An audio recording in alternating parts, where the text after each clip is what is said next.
오미크론 변이 바이러스 집단 감염이 발생한 인천 미추홀구 교회가 오늘부터 대면 예배를 재개합니다.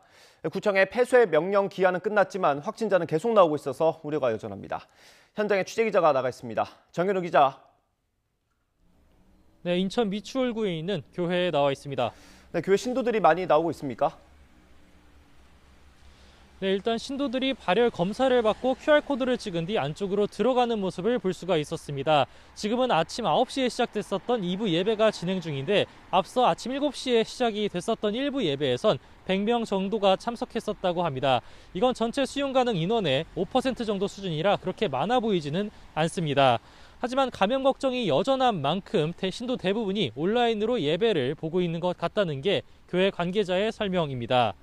이곳 인천 미추홀구 교회 관련 오미크론 변이 바이러스 확진자는 최소 72명으로 집계됐습니다.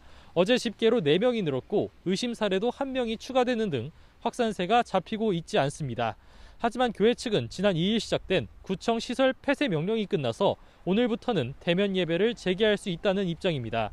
담당 목사 감염으로 확산 계기가 됐었던 러시아어 예배만 당분간 온라인으로 진행하기로 했습니다. 참석자 거리두기와 QR코드 인증 등 방역 지침을 지키면서 운영할 방침이라고 하지만 지역사회 감염 우려는 여전해 보입니다.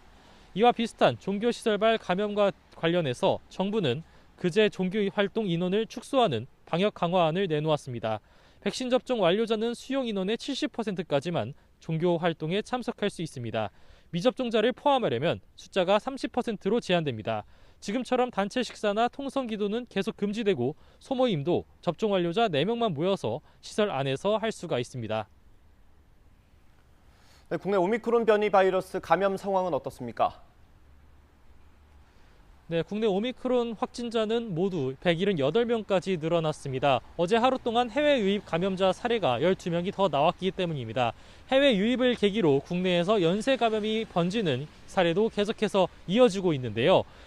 이란에서 입국한 유학생을 계기로 번진 호남 지역 어린이집 2곳 관련 오미크론 환자는 그제 1명이 늘어서 61명으로 집계됐습니다. 유학생 조카가 다니던 어린이집에서 나온 오미크론 확진자가 가족 모임에 참석하면서 감염이 번졌습니다. 이번엔 해당 가족 모임과 관련된 오미크론 감염 환자가 새로 나왔습니다. 그 밖에도 인천 미추홀구 교회 집단 감염과 경남 오미크론 확진자 가족 감염 사례가 있었습니다. 정부는 해외 입국 발생 감염을 줄이기 위해 입국 제한과 격리 강화 등 대응 조치를 연장하겠다고 밝혔습니다. 또 현재 여행 안전 권역으로 설정된 싱가포르와 사이판 입국자를 대상으로도 방역을 강화하기로 했습니다. 이전엔 입국 시 72시간 이내에 나온 음성 확인서를 내야 했지만 앞으로는 48시간 이내로 수칙이 강화가 됐습니다.